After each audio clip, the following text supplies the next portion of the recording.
നമ്മൾ ലാസ്റ്റ് ക്ലാസ്സിൽ ഡിസ്കസ് ചെയ്ത് ഓർമ്മ ഉണ്ടായിരിക്കും ഊജനസിസ് എന്ന് പറയുന്ന ടോപ്പിക് ഡിസ്കസ് ചെയ്ത് അതിന്റെ കുറച്ച് ടോപ്പിക് പറഞ്ഞായിരുന്നു. ഞാൻ അതൊന്നുകൂടെ റിപ്പീറ്റ് ചെയ്തിട്ട് നമുക്ക് എന്റെ കൺഫ്യൂഷനും പോവാം. സോ എന്താ നമ്മൾ ഊജനസിസ് പറഞ്ഞു? നമ്മൾ ഊജനസിസ് എപ്പോഴാണ് സ്റ്റാർട്ട് ചെയ്യണമെന്ന് പറഞ്ഞാൽ oogenesis starts at early embryonic stage. Oogenesis starts at early embryonic stage അല്ലെ. ഒരു എംബ്രിയോണിക് സ്റ്റേജ്, ഒരു ഫീമെയിൽ ചൈൽഡ് അമ്മയുടെ യൂട്രസിനകത്ത് എംബ്രിയോണിക് സ്റ്റേജിലായിരിക്കുമ്പോഴേ അതിന്റെ തുടക്കത്തിലെ ഊജനസിസ് ആരംഭിക്കും അല്ലെ. സോ നമ്മൾ എന്താ പറഞ്ഞേ, ഓവറിയ ലൈൻ ചെയ്തുകൊണ്ട് കാണുന്ന ഡിപ്ലോയിഡ് സെൽസ് ഉണ്ട് അല്ലെ. അത് നമ്മൾ പറഞ്ഞ പേരാണ് ഊഗോണിയ അല്ലെങ്കിൽ ഫീമെയിൽ ജേം സെൽസ് എന്ന് പറഞ്ഞു അല്ലെ. ഊഗോണിയൽ സെൽസ് ഓർമ്മയുണ്ടോ? ഓരോ ഊഗോണിയൽ സെൽസും എന്ത് ചെയ്യും? നിരന്തരം മൈറ്റോസിസിന് വിധേയമാകും. ഓരോ ഊഗോണിയൽ സെൽസും നിരന്തരം എന്തിനു വിധേയമാകും? മൈറ്റോട്ടിക് ഡിവിഷന് വിധേയമാകും. അപ്പൊ ധാരാളം എന്തുണ്ടാവും? ഊഗോണിയൽ സെൽസ് ഉണ്ടാവും. ഇതെല്ലാം ഊഗോണിയൽ സെൽസ് ആണ്. അപ്പൊ എന്ത് ഡിവിഷനാണ് നടക്കുന്നത്? മൈറ്റോട്ടിക് ഡിവിഷൻ, മൈറ്റോസിസ് അല്ലെ. ഇത് ഏത് സ്റ്റേജ് ആണ്? Embryonic stage. ലാസ്റ്റ് ക്ലാസ്സിൽ പറഞ്ഞ ഓർമ്മയുണ്ടല്ലോ, എംബ്രിയോണിക് സ്റ്റേജില് ഓവറിയെ ലൈൻ ചെയ്തുകൊണ്ട് കാണുന്ന ഡിപ്ലോയിഡ് ക്യൂബോയിഡൽ സെൽസ് ആയ ഊഗോണിയൽ സെൽസ് നിരന്തരം മൈറ്റോട്ടിക് ഡിവിഷന് വിധേയമായിട്ട് ലാർജ് നമ്പറിൽ ഊഗോണിയൽ സെൽസ് ഉണ്ടായി.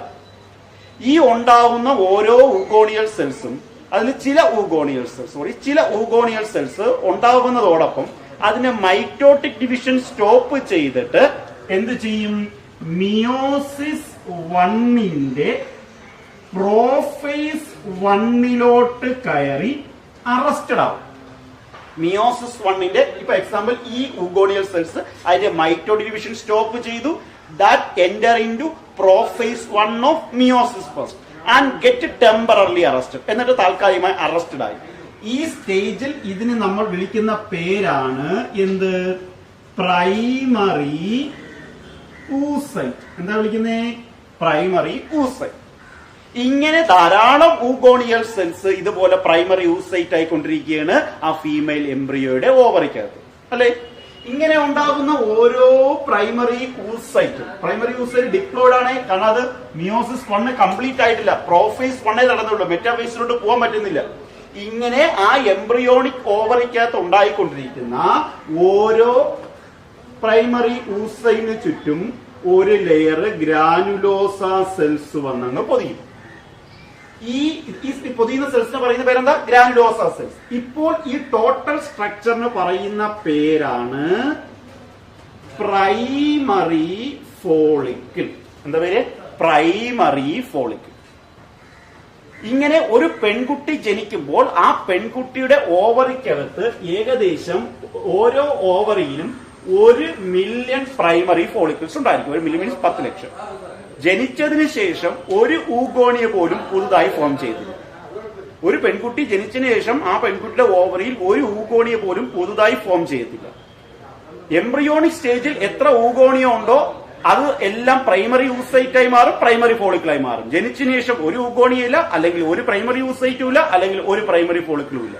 ഒരു പെൺകുട്ടി ജനിക്കുമ്പോൾ എത്ര പ്രൈമറി ഫോളിക്കിൾ ഉണ്ടോ അതിനുശേഷം ഒരു പ്രൈമറി ഫോളിക്കിൾ പോലും പുതുതായി ഓവറിയിൽ ആഡ് ചെയ്യപ്പെടത്തില്ല. ഇനി ഇപ്പോൾ ബർത്ത് നടന്നു വിചാരിക്കുക. ബർത്ത് നടന്നപ്പോൾ എന്താ ഉള്ളേ? Primary oocyte. അത് എന്തിനകത്തായിരിക്കുന്നേ? പ്രൈമറി ഫോളിക്കിനകത്ത്. ബർത്ത് തൊട്ട് എന്തുവരെ കടന്നു? പ്യൂബർട്ടി വരെ ആ പെൺകുട്ടിയുടെ ലൈഫ് പോവുകയാണ്. ബർത്ത് തൊട്ട് പ്യൂബർട്ടി വരെ. ബർത്ത് തൊട്ട് പ്യൂബർട്ടി വരെയുള്ള ടൈമിലും ഈ പ്രൈമറി ഫോളിക്കിൾ അതുപോലെ തന്നെ തുടരും. അതിനകത്തുള്ള പ്രൈമറി യൂസൈറ്റ് ഏത് തന്നെയായിരിക്കും? മിയോസിസ് 1ന്റെ പ്രോഫേസ് 1 തന്നെയായിരിക്കും. അതിന് ഒരു മാറ്റവും നടക്കത്തില്ല. പിന്നെ നടക്കുന്ന ആ ബർത്ത് തൊട്ട് പ്യൂബർട്ടി വരെയുള്ള ടൈമിൽ ആ ഫീമെയിൽ എംബ്രിയോയുടെ ഓവറിക്കകത്ത് നടക്കുന്ന മാറ്റം, ജനിച്ച സമയത്ത് ബർത്ത് ഞാൻ എത്ര പറഞ്ഞു? 1 മില്യൺ പ്രൈമറി ഫോളിക്കിൾ ഉണ്ട്. എന്നാൽ പ്യൂബർട്ടി എത്തുമ്പോൾ ഈ 1 മില്യൺ ഉണ്ടായിരുന്ന പ്രൈമറി ഫോളിക്കിൾ എത്രയായി കുറഞ്ഞു? 60,000 തൊട്ട് 80,000 വരെയായി കുറഞ്ഞു. 90% പ്രൈമറി ഫോളിക്കിൾസ് നശിച്ചുപോയി. 1 മില്യൺ ഉണ്ടായിരുന്ന പ്രൈമറി ഫോളിക്കിൾ ഉണ്ടായിരുന്നതിന്റെ സ്ഥാനത്ത് 60,000 തൊട്ട് 80,000 വരെയായി കുറഞ്ഞു. ഈ പ്രക്രിയക്ക് നമ്മളൊരു പേര് വിളിച്ചു follicular atresia. Follicular atresia. So a large number of primary follicles undergo disintegration during the phase from birth to puberty, and this process is called follicular atresia. So at puberty, only 60,000 to 80,000 primary follicles are left in each ovary. Clear? Okay. ഇത് നമ്മൾ discuss ചെയ്താണ്. ഇനി എന്തെത്തി? Puberty എത്തി എന്ന് വിചാരിക്കുക. Puberty എത്തിയ ഉടനെ ഈ പ്രൈമറി ഫോളിക്കിൾ ഉണ്ടല്ലോ, അതിനകത്തിരിക്കുന്ന പ്രൈമറി യൂസൈറ്റ്, ഈ പ്രൈമറി ഫോളിക്കിൾ ഇതിലിരിക്കുന്നു. പ്യൂബർട്ടി അറ്റൈൻ ചെയ്തു. ഇത് പ്രൈമറി ഫോളിക്കിൾ ആണ്. ഈ പ്രൈമറി ഫോളിക്കില് മധ്യത്തിരിക്കുന്ന പ്രൈമറി യൂസൈറ്റ് ആണ്. അതിന് ചുറ്റും കുറച്ച് ഗ്രാനുലോസ സെൽസ് ഇരിക്കുകയാണ്. ഈ ഗ്രാനുലോസ സെൽസ് ഡിവൈഡ് ചെയ്യാൻ തുടങ്ങും. ഗ്രാനുലോസ സെൽസ് ഡിവൈഡ് ചെയ്യും. കൂടുതൽ ഗ്രാനുലോസ സെൽസ് വരും. പ്രൈമറി ഫോളിക്കിൾ എന്ന് പറഞ്ഞാൽ മധ്യത്ത് ഒരു പ്രൈമറി ഊസൈറ്റും അതിനു ചുറ്റും ഒരു ലെയറേ ഉള്ളൂ ഗ്രാനുലോസ സെൽസ്. എന്നാൽ അതിൽ മാറ്റം സംഭവിക്കാൻ പോവുകയാണ്. എപ്പോഴാണ് മാറ്റം സംഭവിക്കുന്നത്? പ്യൂബർട്ടി. ഈ ഓരോ പ്രൈമറി ഫോളിക്കിളിനും ചുറ്റുമുള്ള ഗ്രാനുലോസ സെൽസിന്റെ അളവ് കൂടും. കൂടുതൽ ഗ്രാനുലോസ സെൽസ് വരും. കണ്ടോ? കൂടുതൽ ഗ്രാനുലോസ സെൽസ് വരും. കൂടുതൽ ഗ്രാനുലോസ സെൽസും വരും. അതിനോടൊപ്പം ഈ ഗ്രാനുലോസ സെൽസിനെ മൊത്തത്തിൽ പൊതിഞ്ഞുകൊണ്ട് ഏറ്റവും പുറമെ ഒരു കണക്റ്റീവ് ടിഷ്യൂ ലെയർ കൂടെ വരും. Connective tissue layer. ഈ കണക്റ്റീവ് ടിഷ്യൂ ലെയറിന് പറയുന്ന പേരാണ് തീക്കാ ലെയർ. എന്ത് വിളിക്കും? Theca layer. ഇപ്പോൾ ഈ ടോട്ടൽ സ്ട്രക്ചറിന് പറയുന്ന പേരാണ് secondary follicle. So primary follicle എന്തായി മാറി? സെക്കൻഡറി ഫോളിക്കിൾ ആയി മാറി. എപ്പോഴാ മാറുന്നേ? At puberty. ബർത്ത് തൊട്ട് പ്യൂബർട്ടി വരെയും ഇത് പ്രൈമറി ഫോളിക്കിളായി തന്നെ തുടരും ഓവറിക്കകത്ത്. ആ പെൺകുട്ടി പ്യൂബർട്ടി അറ്റൈൻ ചെയ്യുമ്പോൾ ഇതിനകത്തുള്ള പ്രൈമറി ഫോളിക്കിൾസ് എന്തായി മാറും? സെക്കൻഡറി ഫോളിക്കിളായി മാറും. എങ്ങനെ മാറിയത്? ആ പ്രൈമറി ഫോളിക്കിളിന് ചുറ്റുമുള്ള ഗ്രാനുലോസ സെൽസ് ഡിവൈഡ് ചെയ്ത് കൂടുതൽ ലെയർ ഗ്രാനുലോസ സെൽസ് വരും. ഏറ്റവും പുറമെ ഒരു കണക്റ്റീവ് ടിഷ്യൂ ലെയർ വരും. ആ ലെയറിന് പറയുന്ന പേര് തീക്കാ ലെയർ. തീർന്നില്ല. വീണ്ടും ഇത് ഇങ്ങനെ ഡിവൈഡ് ചെയ്തുകൊണ്ടേയിരിക്കും. ഈ ചുറ്റുമുള്ള ഗ്രാനുലോസ സെൽസ് ഉണ്ടല്ലോ, വീണ്ടും ഡിവൈഡ് ചെയ്യും. ഈ ഡിവിഷനൊക്കെ കാരണം ഈ പ്യൂബർട്ടി എത്തുമ്പോൾ ഫീമെയിൽസിന്റെ ആന്റീരിയർ പിറ്റ്യൂട്ടറിയിൽ നിന്ന് 2 ഹോർമോൺ വരും. ആ ഹോർമോണിന്റെ പേരാണ് FSH ഉം LH. ചുമ്മാ ഡിവൈഡ് ചെയ്തില്ല. ഡിവൈഡ് ചെയ്യാൻ കാരണം ഈ 2 ഹോർമോൺസും ആണ്. അത് നമുക്ക് അടുത്തൊരു സെക്ഷൻ മെൻസ്ട്രുവൽ സൈക്കിളിൽ ഡിസ്കസ് ചെയ്യാം. ഈ ആന്റീരിയർ പിറ്റ്യൂട്ടറി റിലീസ് ചെയ്യുന്ന FSH-ന്റെയും LH-ന്റെയും സ്റ്റിമുലേഷൻ ഫലമായിട്ടാണ് ഈ ചുറ്റുമുള്ള ഈ ഗ്രാനുലോസ സെൽസ് ഡിവൈഡ് ചെയ്യുന്നത്. അപ്പൊ അത് സെക്കൻഡറി ഫോളിക്കിളായി. വീണ്ടും ഈ FSH LH ഇങ്ങനെ വന്നുകൊണ്ടേയിരിക്കും. വീണ്ടും ഇതിൽ മാറ്റം നടക്കും. വീണ്ടും ഡിവൈഡ് ചെയ്യാൻ പോകും. ഞാൻ മാറ്റിയാണ്. വീണ്ടും ഡിവൈഡ് ചെയ്ത് ഇത് പ്രൈമറി ഊസൈറ്റ്. ആ പ്രൈമറി ഊസൈറ്റ് അങ്ങനെ ഇരിക്കുന്നത് ഡിപ്ലോയിഡ് ആണ്. മിയോസിസ് 1-ന്റെ പ്രോഫേസ് 1-ലാണ്. ഇതിന് ചുറ്റും ഗ്രാനുലോസ സെൽസ് വരെയാണ്. ഇതിന് ചുറ്റും ഗ്രാനുലോസ സെൽസിന്റെ അളവ് കൂടുതൽ ഗ്രാനുലോസ സെൽസ് വരും. കൂടുതൽ ഗ്രാനുലോസ സെൽസ് ഇങ്ങനെ വന്ന് ഇതിന് ചുറ്റും പൊതിക്കും. കണ്ടോ? കൂടുതൽ ഗ്രാനുലോസ സെൽസ് വന്ന് പൊതിക്കും. ഓക്കെ. ഈ ഗ്രാനുലോസ സെൽസ് പൊതിയുന്നതോടൊപ്പം നിങ്ങൾ ആ സെക്കൻഡറി ഫോളിക്കിൾ സംഭവിക്കുന്ന മാറ്റം നോക്കണം. ഏറ്റവും പുറമെ എന്തുണ്ടെന്ന് പറഞ്ഞു? ഏറ്റവും പുറമെ തീക്കാ ലെയർ. ഇവിടെ സംഭവിച്ച മാറ്റം നോക്കി. ഇപ്പൊ സെക്കൻഡറി ഫോളിക്കിൾ കുറച്ചുകൂടെ മാറി, കുറച്ചുകൂടെ വലുതായി. ഈ സ്റ്റേജിൽ ഇതിന് പറയുന്ന പേര് ടേർഷറി ഫോളിക്കിൾ എന്നാണ്. എന്താ പേര്? Tertiary follicle. സംഭവിച്ച മാറ്റം, ഈ സെക്കൻഡറി ഫോളിക്കിലായിരുന്ന ഗ്രാനുലോസ സെൽസിന്റെ അളവ് കുറച്ചുകൂടെ കൂടി. അതിനോടൊപ്പം ഇതിനകത്തൊരു ലെയർ, ഒരു ക്യാവിറ്റി വന്നാണ്ടോ, മധ്യത്തായിട്ടൊരു ക്യാവിറ്റി വന്നു. ഈ ക്യാവിറ്റിക്ക് പറയുന്ന പേരാണ് ആൻഡ്രം. ഒരു ഫ്ലൂയിഡ് ഫിൽഡ് ക്യാവിറ്റിയാണ് ആൻഡ്രം. ആൻഡ്രം എന്ന് പറയുന്ന ക്യാവിറ്റി സെക്കൻഡറി ഫോളിക്കിൽ ഇല്ല. ക്യാവിറ്റി വരുന്നത് ടേർഷറി ഫോളിക്കിലാണ്. മാത്രമല്ല ഇതിന് ചുറ്റും തീക്കാ ലെയർ ഒറ്റ ലെയർ അല്ലായിരുന്നു, ഇത് 2 ലെയറായി മാറി. അകത്തൊരു ലെയർ, പുറത്തൊരു ലെയർ. അകത്തെ ലെയറിന് ഇങ്ങനെ പറയും തീക്ക ഇന്റേണ എന്ന് പറയും. പുറത്തെ ലെയറിന് തീക്ക എക്സ്റ്റേണ എന്ന് പറയും. തീക്ക എക്സ്റ്റേണ. സോ ഒന്നുകൂടെ പറയുന്നു, ഒരു പെൺകുട്ടി പ്യൂബർട്ടി എത്തി. ആ പെൺകുട്ടി പ്യൂബർട്ടി എത്തിയപ്പോൾ ആ പെണ്ണിന്റെ ഓവറിൽ എന്താ ഉള്ളേ? Primary follicle. പ്രൈമറി ഫോളിക്കിൾ എന്ന് പറഞ്ഞാൽ മധ്യത്ത് പ്രൈമറി ഊസൈറ്റ്, പ്രോഫേസ് 1-ലിരിക്കുന്ന പ്രൈമറി ഊസൈറ്റ്. അതിന് ചുറ്റും ഒരു ലെയർ ഗ്രാനുലോസ സെൽസ്.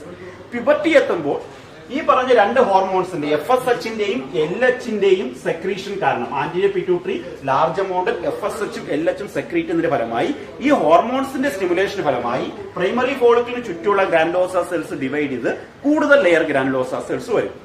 ഏറ്റവും പുറമെ അതിനെ പൊതിഞ്ഞുകൊണ്ട് ഒരു കണക്റ്റീവ് ടിഷ്യൂ ലെയർ വരും, പേര് തീക്ക ലെയർ. അപ്പോൾ അതിനെ വിളിക്കുന്ന പേര് സെക്കൻഡറി ഫോളിക്കിൾ. വീണ്ടും ഈ ഹോർമോൺസ് വന്നുകൊണ്ടിരിക്കുന്നു, വീണ്ടും ഈ സെക്കൻഡറി ഫോളിക്കിൾ മാറ്റത്തിന് വിധേയമാകും. ഇതിനോടൊപ്പം വീണ്ടും ഗ്രാനുലോസ സെൽസിന്റെ അളവ് കൂടും. ആ അളവ് കൂടുകയും അവിടെ ഒരു ക്യാവിറ്റിയും കൂടെ ഡെവലപ്പ് ചെയ്യും. ആ ക്യാവിറ്റിക്ക് പറയുന്ന പേരാണ് ആൻഡ്രം. അതോടൊപ്പം ഇതിന് ഏറ്റവും പുറമെയുള്ള തീക്ക ലെയർ 2 ലെയറായി മാറും, തീക്ക ഇന്റേണയും തീക്ക എക്സ്റ്റേണയും.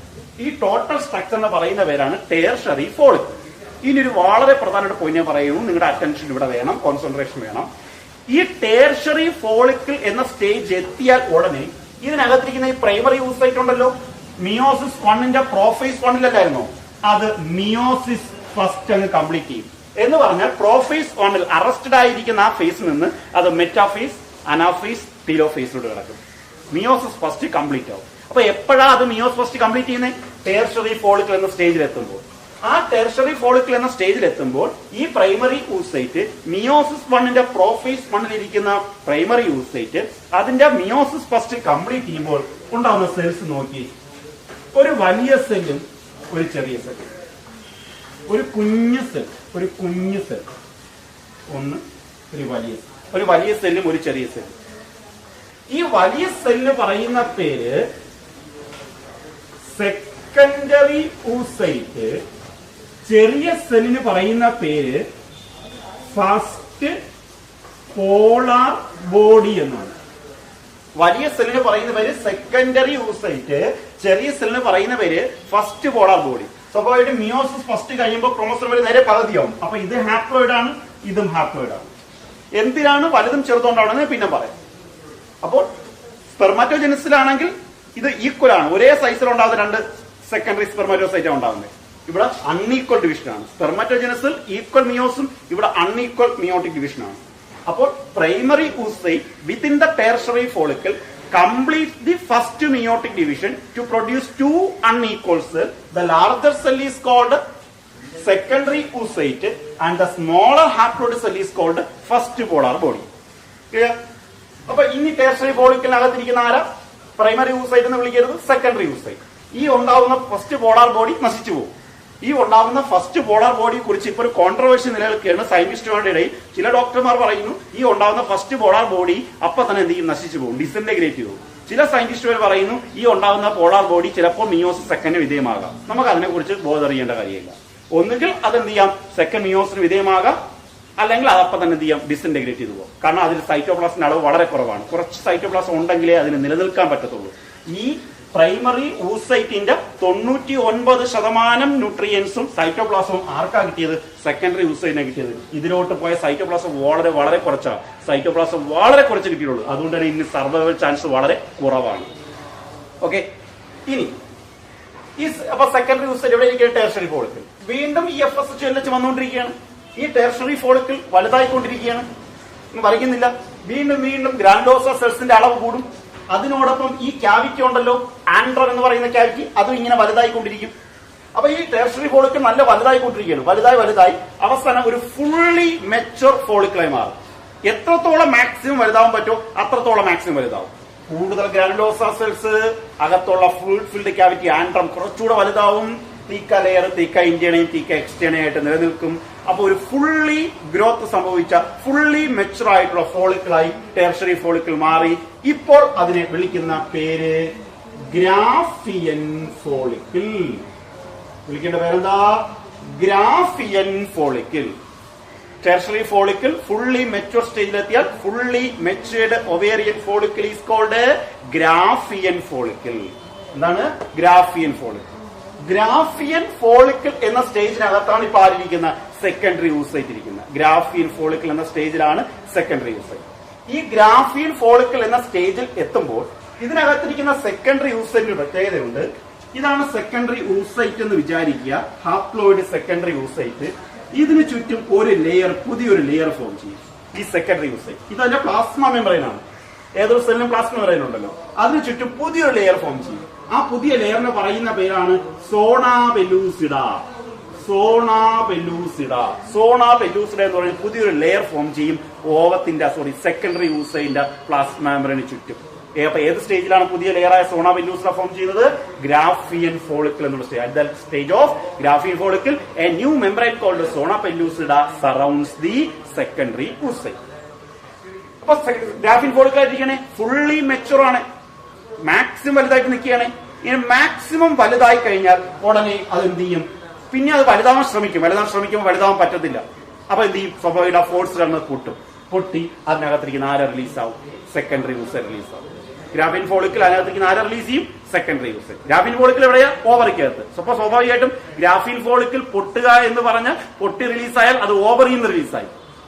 ഗ്രാഫിയൻ ഫോളിക്കിൾ പൊട്ടി ഓവറിൽ നിന്ന് ആരെ റിലീസ് ചെയ്തു? സെക്കൻഡറി ഊസൈനെ റിലീസ് ചെയ്തു. ആ പ്രക്രിയക്ക് പറയുന്ന പേരാണ് ഓവുലേഷൻ. ആ പ്രക്രിയക്ക് പറയുന്ന പേരാണ് ovulation. Ovulation, the process of release of ovum, that is secondary oocyte. Ovum നല്ല നമ്മൾ ആക്ച്വലി പറയേണ്ട സെക്കൻഡറി ഊസൈൻ എന്നാണ്. പലപ്പോഴും സെക്കൻഡറി ഊസൈൻ നമ്മൾ ഓവമായി പറയാറുണ്ട്. അപ്പൊ ഓവറിൽ നിന്ന് ഗ്രാഫിയൻ ഫോളിക്കിൾ പൊട്ടി അതിനകത്തിരുന്ന സെക്കൻഡറി ഊസൈറ്റ് റിലീസായ പ്രക്രിയക്ക് പറയുന്ന പേരാണ് ഓവുലേഷൻ. അപ്പൊ ഇപ്പോൾ ഊജനസ് കംപ്ലീറ്റ് ആയിട്ടില്ല, നമ്മൾ ഓവ എത്തിയിട്ടില്ല. ഇപ്പൊ മിയോസ് ഫസ്റ്റ് കംപ്ലീറ്റ് ആയിട്ടുള്ളൂ. ഓക്കെ, ഇനി ഈ സെക്കൻഡറി ഊസൈറ്റ് ഓവറിൽ നിന്ന് പോയി ഏത് കൂടെ പോവുകയാണ്? ഫെലോപ്പിയൻ ട്യൂബിൽ കൂടെ പോവുകയാണ് അല്ലെ? പഠിച്ചിട്ടുണ്ടല്ലോ. ഓവറിൽ നിന്ന് ഫിംബ്രിയെ, അത് ഇൻഫന്റിബുലം, ദെൻ ആംബ്യുള, ഇസ്തുമസ്, ഇങ്ങനെ പോവുകയാണ് അല്ലെ? യൂട്രസിനെ ലക്ഷ്യമാക്കി പോവുകയാണ് അല്ലെ? വിചാരിക്കാതെ ഇവിടെ എത്തി. ആരെത്തി? സെക്കൻഡറി ഊസൈറ്റ് എത്തി. ഈ സമയത്ത് ഇവിടെ സ്പേംസ് ഉണ്ടെന്ന് വിചാരിക്കുക. അവിടെ എന്തുണ്ടെന്ന് വിചാരിക്കുക? സ്പേംസ് ഉണ്ടെന്ന് വിചാരിക്കുക. ഈ സ്പേം നേരെ ആരകത്ത് കയറി? സെക്കൻഡറി ഊസൈനകത്ത് കയറി. ഫോർ എക്സാമ്പിൾ ഇങ്ങോട്ട് മാറ്റി വരയ്ക്കാം. ഇതാണ് സെക്കൻഡറി ഊസൈൻ, ഫെലോപ്പിയൻ ട്യൂബിനകത്തിരിക്കുന്നു. ഇത് സ്പേം. ഈ സ്പേം, ഫെലോപ്പിയൻ ട്യൂബിനകത്തുള്ള സ്പേം ഏതിനകത്ത് കയറി? ഇതിന്റെ സൈറ്റോപ്ലാസത്തിലോട്ട് കയറി. സെക്കൻഡറി ഊസൈന്റെ സൈറ്റോപ്ലാസത്തിലോട്ട് അതിന്റെ ഹെഡിനെ കയറ്റി വെച്ചു. അക്രോസ് ഉപയോഗിച്ച് പൊട്ടിച്ച് അതിനകത്ത് കയറ്റി വെച്ചു. എപ്പോഴാണോ ഒരു സ്പേം സെക്കൻഡറി ഊസൈന്റെ സൈറ്റോപ്ലാസത്തിലോട്ട് കയറുന്നത്, when a sperm enter into the cytoplasm of secondary oocyte, suddenly the secondary oocyte undergo meiosis second. എന്തിനു വിധേയമാകും? Meiosis second. ഇത് മിയോസ് ഫസ്റ്റ് വിധേയമായിട്ടുണ്ടായില്ലേ? ഇനി അതിന് എന്തിനു വിധേയമാകണം? Meiosis second വിധേയമാകണം. ഇതും ഒരു അൺഈക്വൽ ഡിവിഷനാണ്. ഒരു ലാർജർ സെല്ലും ഒരു സ്മോൾ സെല്ലും, ഹാപ്ലോയിഡ് ആയിട്ട് ഒരു ലാർജർ സെല്ലും ഹാപ്ലോയിഡ് ആയിട്ട് സ്മോളർ സെല്ലും. ഈ സെല്ലിന് പറയുന്ന പേര് ഊട്ടഡ്, ഈ സെല്ലിന് പറയുന്ന പേര് second polar body. Second polar body. So എപ്പോഴാ സെക്കൻഡറി ഊസൈൻ മിയോസിസ് സെക്കൻഡ് വിധേയമാണെന്ന് പറഞ്ഞു? സെക്കൻഡറി ഊസൈന് മിയോസിസ് സെക്കൻഡ് വിധേയമാകണമെങ്കിൽ അതിനകത്ത് ആര് എൻട്രി ചെയ്യണം? സ്പേം എൻട്രി ചെയ്യണം. The secondary oocyte undergo meiosis second only when a sperm enter into it. അല്ലെ? ഒരു സെക്കൻഡറി ഊസൈറ്റ് മിയോസിസ് സെക്കൻഡ് വിധേയമാകണമെങ്കിൽ അതിനകത്ത് ആര് എൻട്രി ചെയ്യണം? സ്പേമിന്റെ എൻട്രി ആണ് secondary oocyte meiosis second stimulate ചെയ്യുന്നത്. അപ്പൊ ഒരു അൺഈക്വൽ ഡിവിഷൻ ഫലമായിട്ട് ഒരു ലാർജർ ഹാപ്ലോയിഡ് സെൽ ഉണ്ടാവും, ഊട്ടഡ് ടൈനി സെൽ ഉണ്ടാവും, സ്മോളർ സെൽ ഉണ്ടാവും. That is second polar body. ഇനി വിചാരിക്കുക, ഇവിടെ സ്പേം ഇല്ലായിരുന്നെങ്കിലും, ഫെലോപ്പിയൻ ട്യൂബിലകത്ത് സ്പേം ഇല്ലായിരുന്നെങ്കിലും, ഈ ഓവം ഈ റിലീസ് ചെയ്ത സെക്കൻഡറി യൂസേജ് ഫെലോപ്പിയൻ ട്യൂബിൽ കൂടെ യൂട്രസിൽ കൂടെ വജൈന വഴി പുറത്തേക്ക് പോകും. ആ പ്രക്രിയക്കാണ് നമ്മൾ മെൻസ്ട്രേഷൻ എന്ന് പറയുന്നത്, മെൻസ്ട്രൽ ഫ്ലൂയിഡ് മെൻസ്ട്രേഷൻ എന്ന് പറയുന്നത്. ഓക്കെ, സെക്കൻഡറി യൂസൈറ്റ് അവിടെയുള്ള സ്പേമുമായി ചേർന്ന് അവിടെ സൈഗോട്ട് ഫെർട്ടിലൈസേഷൻ ഉണ്ടാവും, ആ ലേഡി പ്രഗ്നന്റ് ആവും. എന്നാൽ സ്പേം ഇല്ലെങ്കിൽ അതെന്ത് ചെയ്യും? മെൻസ്ട്രേഷന് വിധേയമാകും, മെൻസ്ട്രൽ ഫ്ലൂയിഡ് ആയിട്ട് പുറത്തേക്ക് പോകും. ക്ലിയർ ആയോ? അപ്പൊ എപ്പോഴാണ് സെക്കൻഡറി യൂസൈറ്റ് മിയോസിസ് സെക്കൻഡ് വിധേയമെന്ന? The entry of a sperm into the secondary oocyte stimulates its second meiotic division. ഒരു സ്പേമിന്റെ എൻട്രി ആണ് സെക്കൻഡറി ഊസൈറ്റിന്റെ മിയോസിസ് സെക്കൻഡിനെ സ്റ്റിമുലേറ്റ് ചെയ്യുന്നത്. അപ്പോൾ ഒരു ലാർജ് സെൽ ഉണ്ടാവും, അതിന്റെ പേര് ഊട്ടഡ്, ടൈനി സെല്ലിന്റെ പേര് second polar body. Okay, clear ആയല്ലോ? ക്ലിയർ. അപ്പൊ ഊജനസിസ് കംപ്ലീറ്റ് ആവണമെങ്കിൽ ആക്ച്വലി ആ പ്രോസസ് ഫെർട്ടിലൈസേഷൻ നടക്കണം. അപ്പൊ പലപ്പോഴും ഒരു ലേഡി മെൻസ്ട്രൽ സൈക്കിൾ നടക്കുമ്പോൾ ആ ലേഡിയിൽ പുറത്തേക്ക് പോകുന്നത് ഊജനസിസ് കംപ്ലീറ്റ് ആയിട്ടല്ല പോകുന്ന. ആക്ച്വലി ഏതാണ്? സെക്കൻഡറി യൂസൈറ്റാണ് പുറത്തേക്ക് പോകുന്നത്. ഓവം ഉണ്ടായെങ്കിൽ അതിന്റെ അർത്ഥം ആ ലേഡിയിൽ എന്ത് നടന്നു? ഫെർട്ടിലൈസേഷൻ നടന്നു എന്നാണ് അർത്ഥം. കാരണം ഊട്ടിഡിന്റെ ന്യൂക്ലിയസും സ്പേമിന്റെ ന്യൂക്ലിയസിന്റെ ഫ്യൂസിലാണ് സൈഗോട്ട് ഉണ്ടാകുന്നത്. സ്പേം കയറിയാലേ അവിടെ സെക്കൻഡറി യൂസിന് മിയോ സെക്കൻഡ് വിധേയമാകത്തുള്ളൂ. അപ്പൊ അതിനകത്ത് അവിടെ എന്ത് നടന്നു? ഫെർട്ടിലൈസേഷൻ നടന്നു, ആ ലേഡി പ്രഗ്നന്റ് ആയി. ക്ലിയർ ആയോ? സോ നോക്കി, പ്രൈമറി ഊസൈറ്റ് അല്ലെ, എപ്പോഴാ മിയോസ് ഫസ്റ്റ് കംപ്ലീറ്റ് ചെയ്യുന്നത്? മിയോസ് 1ന്റെ പ്രോഫേസ് 1ൽ അറസ്റ്റഡ് ആയ പ്രൈമറി ഊസൈറ്റ് എപ്പോഴാണ് മിയോസ് ഫസ്റ്റ് കംപ്ലീറ്റ് ചെയ്യുന്നത്? At the time of puberty. ഏത് സ്റ്റേജിലെത്തുമ്പോൾ? ടേർഷറി ഫോളിക്കിൾ എന്ന സ്റ്റേജിലെത്തുമ്പോഴാണ് മിയോസ് ഫസ്റ്റ് കംപ്ലീറ്റ് ആയി. Large cell secondary oocyte, smaller cell first polar body. ഈ സെക്കൻഡറി ഊസൈറ്റ് എപ്പോഴാണ് മിയോസ് സെക്കൻഡ് കംപ്ലീറ്റ് ആവുന്നത്? When a sperm enter into it. ഒരു സ്പേം എപ്പോഴാണ് സെക്കൻഡ് ഊസൈനകത്ത് കയറുമ്പോൾ അപ്പോഴാണ് മിയോസ് സെക്കൻഡ് കംപ്ലീറ്റ് ആവുന്നത്. അപ്പൊ ആക്ച്വലി ഊജനസിസ് എപ്പോഴും തുടങ്ങി? ഏർലി എംബ്രിയോണിക് സ്റ്റേജ് തുടങ്ങി. എന്നിട്ട് എവിടെ സ്റ്റോപ്പായി? ബർത്തിൽ സ്റ്റോപ്പായി. ബർത്ത് തൊട്ട് പ്യൂബർട്ടി വരെ ഒരു പ്രക്രിയ നടക്കുന്നില്ല. പിന്നെ അത് എപ്പോഴാണ് റീസ്റ്റാർട്ട് ചെയ്യുന്നത്? പ്യൂബർട്ടിയിലാണ് റീസ്റ്റാർട്ട് ചെയ്യുന്നത്. That is why oogenesis is a discontinuous process. Oogenesis എന്താണ്? ഒരു ഡിസ്കണ്ടിന്യൂസ് പ്രോസസ് ആണ്. പക്ഷെ സ്പെർമാറ്റോജനസിസ് എന്താണ്? ഒരു കണ്ടിന്യൂസ് പ്രോസസ് ആണ്. അപ്പൊ ആക്ച്വലി ചുരുക്കി പറഞ്ഞാൽ ഇവിടെ ഒരു പ്രൈമറി ഊസൈറ്റിൽ നിന്ന് എത്ര ഓവം ഉണ്ടാവും? ഊട്ടിനെ നമ്മൾ എന്ത് വിളിക്കുന്നത്? ഊട്ടിനെയാണ് നമ്മൾ എന്തെന്ന് വിളിക്കുന്നത്? ഓവം എന്ന് വിളിക്കുന്നത്. അപ്പൊ ഒരു പ്രൈമറി ഊസൈറ്റിൽ നിന്ന് എത്ര ഓവം ഉണ്ടായി? ഒരു ഓവം ഉണ്ടായത് അല്ലെ. എന്നാൽ സ്പെർമാറ്റോജനിസിൽ ഒരു പ്രൈമറി സ്പെർമാറ്റോസൈറ്റിൽ നിന്ന് 4 സ്പേം ഉണ്ടായി. In spermatogenesis 4 sperms are produced from a single primary spermatocyte, but in oogenesis only 1 ovum is produced from one primary oocyte. അപ്പൊ ഒരു പ്രൈമറി യൂസൈറ്റിൽ നിന്ന് ഒരു ഫങ്ഷണൽ ഓവമാണ് പ്രൊഡ്യൂസ് ചെയ്യുന്നത്. അപ്പൊ ആ ലേഡിയിൽ ഉണ്ടാവുന്ന 2 എണ്ണം എന്താണ്? പോളാർ ബോഡിയാണ്. 2 എണ്ണം, ഒരു സെക്കൻഡറി യൂസൈറ്റ്, ഒരു പോളാർ ബോഡി ഉണ്ടാവും. സെക്കൻഡറി യൂസ് സെക്കൻഡ് കഴിയുമ്പോൾ ഒരു ഊട്ടിലും ഒരു സെക്കൻഡ് പോളാർ ബോഡി. ഒന്നുകിൽ ഈ ഫസ്റ്റ് പോളാർ ബോഡി അപ്പം തന്നെ നശിച്ചു പോകാം, അല്ലെങ്കിൽ സെക്കൻഡ് മ്യൂസിന് വിധേയമാകാം. ഓക്കെ, അതുകൊണ്ട് അതിന് വലിയ സിഗ്നിഫിക്കൻസ് ഇല്ല. അപ്പൊ ചോദിക്കും, ഇവിടെ എന്തിനാണ് പോളാർ ബോഡി ഉണ്ടാവുന്നത്? പോളാർ ബോഡി ഉണ്ടാവുന്നത് എന്തിനാണ് എന്ന് ചോദിച്ചാൽ നോക്കുക, ഇവിടെ ഉണ്ടാവുന്ന ഈ പ്രൈമറി ഊസൈറ്റിന്റെ ന്യൂട്രിയൻസ് ഭൂരിഭാഗം ഇതിലാണ് കേന്ദ്രീകരിച്ചത്. അടുത്ത സ്റ്റേജിൽ വീണ്ടും അൺഈക്വൽ ഡിവിഷനായി ഫസ്റ്റ് പോളാർ ബോഡി ഉണ്ടാക്കിയപ്പോൾ ഇതിന്റെ ന്യൂട്രിയൻസ് മൊത്തം ഇതിലാണ് കേന്ദ്രീകരിച്ചത്. ഇതിന്റെ അർത്ഥം ഒരു ഫീമെയിലില് ഉണ്ടാവുന്ന ഓവം തീർച്ചയായിട്ടും ഫങ്ഷണൽ ആയിരിക്കണം. വിചാരിക്കുക, ഇവിടെ 2 എണ്ണം ശ്രദ്ധിക്കുക, ഇവിടെ 2 എണ്ണം ഈക്വൽ സെല്ലാണ് ഉണ്ടായത്. ഇതിൽ നിന്ന് ഡിവൈഡ് ചെയ്യും, ഇതിൽ നിന്ന് ഡിവൈഡ് ചെയ്ത് വീണ്ടും 2 ഈക്വൽ സെൽ വീതം ഉണ്ടായി. അവർ മൊത്തം 4 എണ്ണം ഉണ്ടായി. അപ്പൊ അർത്ഥം ഈ പ്രൈമറി ഊസൈനെ ന്യൂട്രിയൻസ് 4 പേർക്ക് തുല്യമായി വീതിച്ചു കൊടുത്തു. അപ്പൊ ഓരോന്നിനും ഈ 25% വീതമല്ലേ കിട്ടത്തുള്ളൂ. അപ്പൊ അങ്ങനെ ഉണ്ടാവുന്ന ഒരു ഓവം ഫങ്ഷണൽ ആവണോ നിർബന്ധമുണ്ടോ? നിലനിൽക്കാനുള്ള ചാൻസ് ഉണ്ടോ? ഇല്ല, കുറവാണ്, ചാൻസ് കുറവാണ്. കാരണം ഫീമെയിലിൽ നിന്ന് അത് റിലീസായി പിന്നെ അത് ഫെലോപ്പിയൻ ട്യൂബൂടെ ട്രാൻസ്പോർട്ട് ചെയ്ത് ദെൻ സ്പേമുമായിട്ട് ഫെർട്ടിലൈസ് ചെയ്ത് വരാം. അതിനെ നിലനിൽക്കാനുള്ള ചാൻസ് വളരെ കുറവാണ്. അപ്പോൾ നല്ല കഴിവോടുകൂടി നല്ല വയബിളായി അത് നിൽക്കാൻ പറ്റണമെങ്കിൽ അതിന് നല്ലതുപോലെ എന്ത് വേണം? ന്യൂട്രിയൻസ് വേണം. കാരണം സ്പേം എന്ന് പറയുന്നത് വളരെ ചെറിയൊരു സെല്ലാണ്. സ്പേം എന്ന് പറയുന്നത് വളരെ ചെറിയൊരു സെല്ലാണ്. അതിന് ന്യൂട്രിയൻസ് വളരെ കുറവാണ്. ആ ചെറിയ സെല്ല് ഒരു വലിയ സെല്ലുമായി നല്ലതുപോലെ ന്യൂട്രിയൻസ് ഉള്ള ഒരു സെല്ലുമായി ഫ്യൂസ് ചെയ്താൽ മാത്രമേ എന്ത് നടക്കത്തുള്ളൂ? നല്ല ഡെവലപ്മെന്റ് വിധേയമാകാൻ കഴിവുള്ള ഒരു സൈഗോട്ട് ഫോം ചെയ്തുള്ളൂ. ആദ്യം ഇപ്പൊ സ്പേം എന്താണ്? വളരെ ന്യൂട്രിയൻസ് വളരെ കുറഞ്ഞ, സൈറ്റോപ്ലാസത്തിന്റെ അളവ് വളരെ കുറഞ്ഞ ഒരു സെല്ലാണ്. അപ്പോൾ ഉണ്ടാവുന്ന ഓവ എന്തായിരിക്കണം? സൈറ്റോപ്ലാസം കൂടിയതായിരിക്കണം. അപ്പോൾ ഇവിടെ ഉണ്ടാവുന്ന ഓവത്തെ സൈറ്റോപ്ലാസം കൂടിയ, ന്യൂട്രിയൻസ് കൂടിയ ഒരു സെല്ലാണ് ഉണ്ടാക്കേണ്ടത്. അതിനു വേണ്ടിയാണ് ഇവിടെ എന്ത് നടന്നത്? അൺഈക്വൽ ഡിവിഷൻ നടന്നത്. അപ്പൊ ഒന്ന് വളരെ ചെറുതാക്കുമ്പോൾ മറ്റേതിന് ഭൂരിഭാഗം സൈറ്റോപ്ലാസം കിട്ടി, ന്യൂട്രിയൻസ് കിട്ടി. അടുത്തതും അൺഈക്വൽ ആകുമ്പോൾ അതിന്റെ ന്യൂട്രിയൻസ് ഭൂരിഭാഗം ഇതിന് കിട്ടി. അപ്പോൾ ഇതിന് ഉറപ്പായിട്ടും നല്ലതുപോലെ വയബിളായി നിൽക്കാൻ പറ്റും, ഫങ്ഷണൽ ആയിരിക്കും, ധാരാളം ന്യൂട്രിയൻസ് ഉണ്ട്. ഇങ്ങനെയുള്ള ഒരു ഓവത്തിനകത്ത് ഒരു ന്യൂട്രിയൻസ് കുറഞ്ഞ സ്പേം കയറിയാൽ, സൈറ്റോപ്ലാസം കുറഞ്ഞ സ്പേം കയറിയാലും കുഴപ്പമില്ല. അവിടെ ഉണ്ടാകുന്ന സൈഗോട്ടിൽ നല്ല എമൗണ്ട് എന്തുണ്ടാവും? സൈറ്റോപ്ലാസം ഉണ്ടാവും. എങ്കിലേ ആ സൈഗോട്ടിനെ ഡിവൈഡ് ചെയ്ത് പോകാൻ പറ്റത്തുള്ളൂ. അപ്പോൾ ഉണ്ടാവുന്ന ഒരു ഫീമെയിൽ ഊജനസിന് ഫലമായിട്ട് ഉണ്ടാവുന്ന ഓവം എന്തായിരിക്കണം? ഫങ്ഷണൽ ആയിരിക്കണം. അങ്ങനെയെങ്കിൽ അതിന് മാക്സിമം ന്യൂട്രിയൻസ് കിട്ടണം.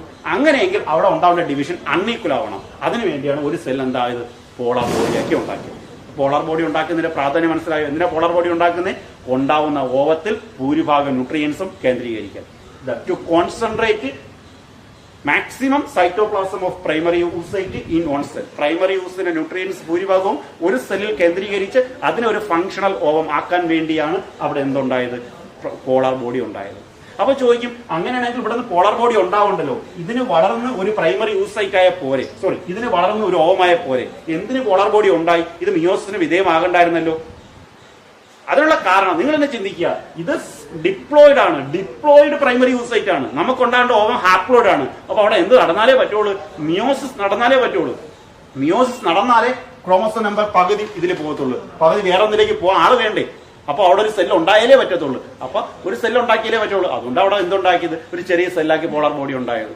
ഇപ്പൊ ഇതിനെ ഡെവലപ്പ് ചെയ്ത് ഈ പ്രൈമറി യൂസിന് ഡെവലപ്പ് ചെയ്ത് രോഗമായി കഴിഞ്ഞാൽ ആ ഓവത്തിന്റെ ക്രോമസോം നമ്പർ എത്രയായി പോകും? ഡിപ്ലോയിഡ് ആയി പോകും. ഡിപ്ലോയിഡ് ഓവവും ഹാപ്ലോയിഡ് സ്പേം കൂടെ ചേർന്ന ട്രിപ്ലോയിഡ് സൈഗോട്ട് ഉണ്ടാവും. അങ്ങനെ ഒരു സൈഗോട്ട് ഉണ്ടായിട്ട് കാര്യമില്ല, അങ്ങനെ ഉണ്ടാവത്തില്ല. ഞാൻ ചുമ്മാ റെലവൻസ് ആയിട്ട് കാര്യം പറഞ്ഞതേ ഉള്ളൂ. അപ്പൊ ഇവിടെ പോളാർ ബോഡി ഉണ്ടാവുന്നതിന്റെ പിന്നിൽ രണ്ട് സിഗ്നിഫിക്കൻസ് ആണ്. ഒന്ന്, ഈ പ്രൈമറി യൂസൈറ്റിന്റെ ന്യൂട്രിയൻസ് ഭൂരിഭാഗവും ഒരു സെല്ലിൽ കേന്ദ്രീകരിച്ച് അതൊരു ഫങ്ഷണൽ ഓവമായി മാറ്റുക. രണ്ടാമത്തത്, ആ പ്രൈമറി യൂസൈറ്റിന്റെ ക്രോമസോം നമ്പർ നേരെ എന്ത് ചെയ്യണം? സെക്കൻഡറി യൂസൈറ്റ് അല്ലെങ്കിൽ ഓവം ഉണ്ടാകുമ്പോൾ ഓവത്തിന്റെ ക്രോമസോം നമ്പർ എത്രയായി നിലനിർത്തണം? ഹാപ്ലോയിഡ് ആക്കി, പകുതിയാക്കി നിലനിർത്തണം. അപ്പൊ പകുതി ക്രോമസോം വേറെ സെല്ലിലൂടെ പോയാലേ പറ്റത്തുള്ളൂ. അതിനുവേണ്ടിയാണ് അവിടെ പോളാർ ബോഡി ഉണ്ടാക്കിയത്.